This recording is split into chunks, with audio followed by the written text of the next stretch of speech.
this is Sounds Rick good. Husman for Invest Comics TV, and we have a wonderful interview today with Mr. David King, creator of Oscar and Sid. How you doing, David?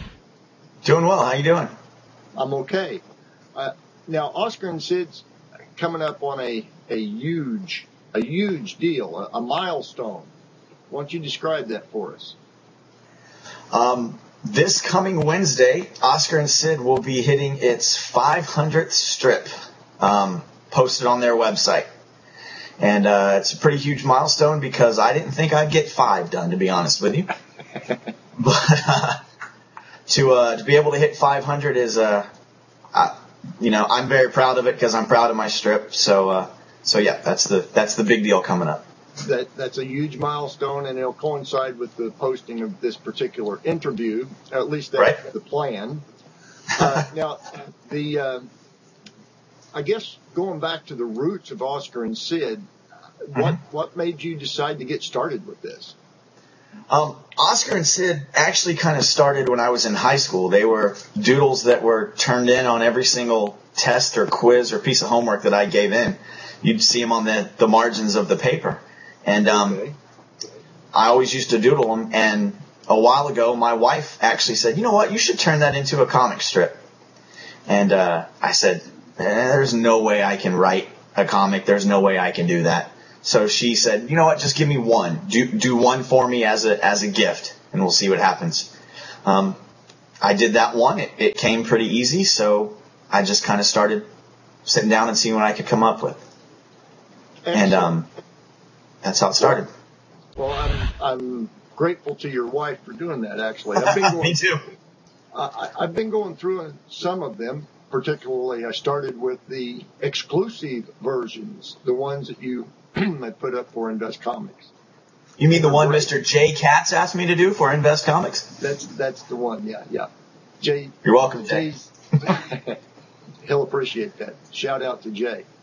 The other thing I wanted to talk to you about is inspiration. I know that a lot of people who do this kind of creative work, they need constant inspiration, so to speak. What's yours?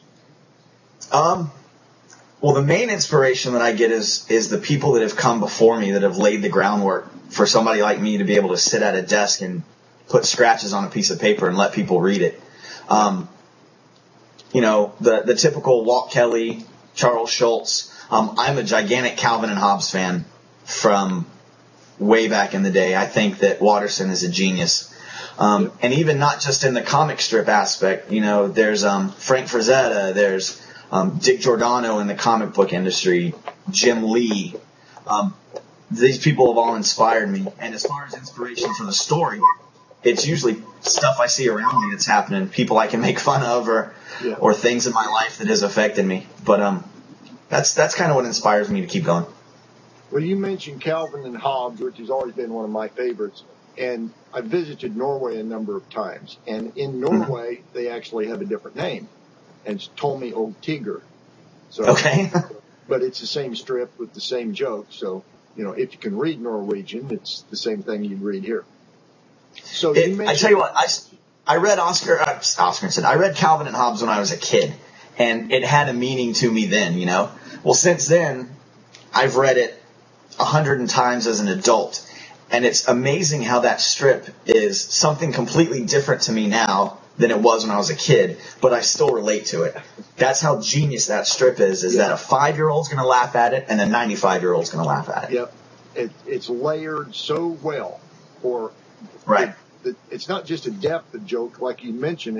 It's more than one joke when it's more than one person reading it, or in your case, the same person reading it at vastly different times. And that's kind of the genius that we all want to emulate. So I know that you have aspirations and actually a plan to get Oscar and Sid syndicated. So what is your plan for Oscar and Sid to take over the world? I want a balloon in the Macy's parade. That's my goal. I want to see Sid floating down past Macy's and bumping into the buildings in New York. No, I am trying to get syndicated because it's everybody. granted, paper is going away, but I'm sorry, it's everybody's dream to hold that Sunday paper and be able to point at something and say, see that? I did that. But I'm not relying, I'm in pretty deep talks with 3 of the different syndicates, but I'm not hanging my hat on that. I want to, if I have to do it by myself, I want, the merchandising handled by me. I just want I want people to be able to love Oscar and Sid as much as I love doing it. So if I'm syndicated, great. If not, I'm going to bust whatever I have to get it done myself. So I'm guessing you're going to be out in the garage making little lunch boxes and stuff. Is that what you're telling me? I actually already have a merchandise site with some T-shirts and mouse pads and all that fun stuff. Luckily, I don't have to print them. But yeah. It does make a difference. And I'm a pretty big, I make a pretty big point to get out to a lot of the conventions because I figure if I can meet people face to face, take the politician approach, one person at a time, turn them into an Oscar and Sid fan and let them, like Amway, let them tell 3 people and them tell 3 people and then they're buying my product. Well, you mentioned a couple of the greats within daily comics, and I have to throw my 2 cents worth in there. Obviously, Johnny Hart. Okay. Obviously, Jim Davis, a few of the others. What do you think of careers like that have just gone bananas, even past their deaths? To me, those guys, they touched a nerve when they first started, and it's I call it the cubicle effect, because before they had computers, you cut out a comic strip and you hung it in your cubicle, and those were the go-to ones that obviously meant something to somebody in their life. Garfield, you talk about Jim Davis. Everybody can relate with those characters, and that's the go-to one that's hanging in somebody's workspace. And he has just become, when you think of a big fat orange cat, anybody's cat you see is Garfield. He has just, and that's through his hard work and his talent. And as I was telling you yesterday, I'm older than dirt. Moses owes me 3 shekels still. Anyway, I remember when the first Garfield animated special hit television. And as we were discussing last night, getting ready for this interview, they chose the perfect voice talent for Garfield. And the perfect line was, "I'm not known for my compassion." So, and that's Garfield. Right. So, I tell you that it's genius at Jim Davis because it's really touchy. Watterson didn't want a Calvin and Hobbes cartoon because he didn't want people to hear a voice when they read it. He wanted them to hear their own thing. Right. But Jim Davis was able, and he had a say in it, to pick the perfect voice. So if you read Garfield in the paper today, you hear that cartoon voice. Yes, you do. And that's such a fine line to walk. It is. I was a little disappointed they didn't keep that voice throughout, but they didn't. We're going to go to a break, and we'll be right back, folks. Stick with us. Greetings, Earthlings. I am from the planet Zordon. Watch my friends, Dennis, Crenshaw, and Rick Osman, on Unraveling the Secrets, right here on the Soup Media Network each Saturday at midnight Eastern, 9 p.m. Pacific, and each Sunday, at noon Eastern. They will bring you interesting guests and information from all over, above, or inside your pathetic little planet. Oh my. I've misplaced my tinfoil derby. Okay, we're back with David King, creator of Oscar and Sid, and hopefully soon to be syndicated, getting rich and famous, and all that junk. So, and with lunch pails and movies and stuff. Now, you today or tomorrow, I'm not sure when this will be posted, is your 500th strip. Do you find yourself struggling for ideas for new strips? There's a lot of times I sit down at the desk and stare at a blank piece of paper for a while. But then something will happen just completely off the blue. And I do my stories like a week-long story arc at a time. Mm-hmm. So if I can hear the last joke that's going to go on Friday, normally I can work backwards to how I'm going to get the people there. And as cheesy as this sounds, I've heard a lot of people say it, and I didn't buy it until just now. My guys kind of write themselves. Oscar and Sid kind of write themselves. I mean, I can hear, if I see a situation, I can see and hear how Sid's going to handle it, you know, and then I can see how he's going to bounce it off of Oscar. So I do struggle for like that last punchline, but once I get it, it kind of goes into cruise control and they take care of themselves. Okay, well, that brings up the question, I guess. Which one's the funny guy and which one's a straight guy? I would say Oscar would be the straight man and Sid would be the wacky, you know, punchline guy. Okay. But I've had Oscar in enough situations that he's kind of had his situation also. Yeah.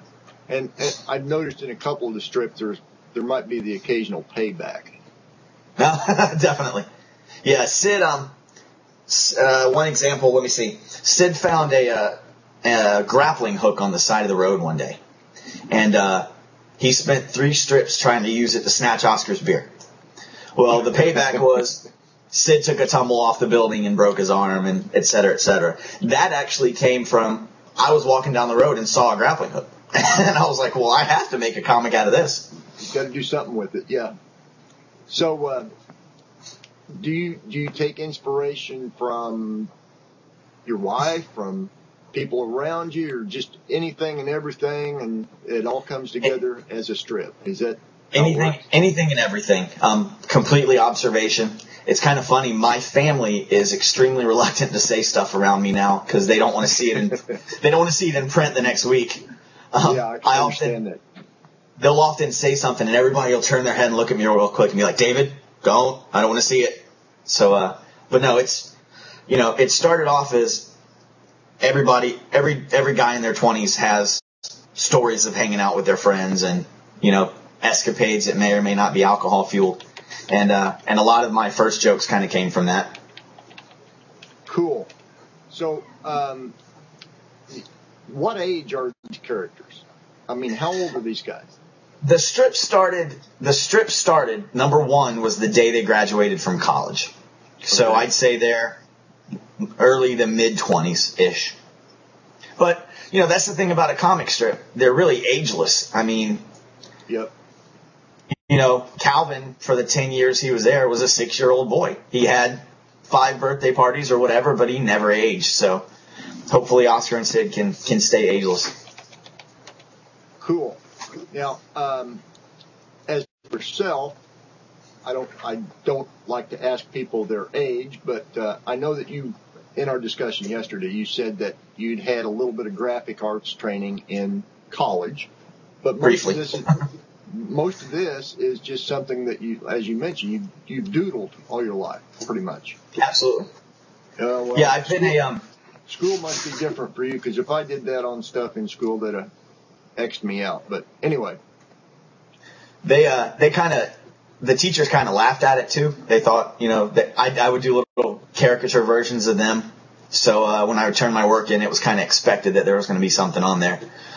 But yeah, I went to just about a year of college doing graphic stuff, and it bored me to tears. It wasn't. Yeah. I mean, it helped me with basics, but as far as the comic or comic books or any of the work I do now, it's mostly been learning on the job. You know, a lot of help from people who have said, "Oh, try it this way, try it that way," that kind of thing. Well, I've never tried to do daily strip type stuff. I've tried my hand at, you know, the art end of comic books, trying to emulate some of the greats, which I'll never achieve, but nevertheless, I used to enjoy trying, and I have a few examples squirreled away here someplace because I don't really want many people to see them, but I can admire the talent, and I've looked at enough of your strips to say, yeah, guy's got talent. So, well, thank you. So I think I got everybody fooled with the smoke and mirrors. Yeah, smoke and mirrors. I was in the laser business for 15 years. You get a lot of smoke on your mirrors, but the upshot is happy anniversary or happy event or whatever you want to call it with your 500 strip, and I'll look forward to number 1,000.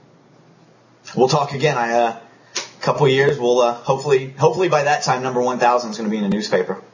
Excellent. I'll certainly look forward to it, David, and I've had a blast talking with you, and I hope we can do it again offline. I can't wait, man. Thank you very much. All righty.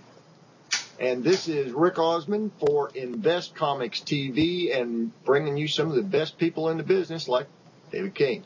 We'll see y'all later. Bye.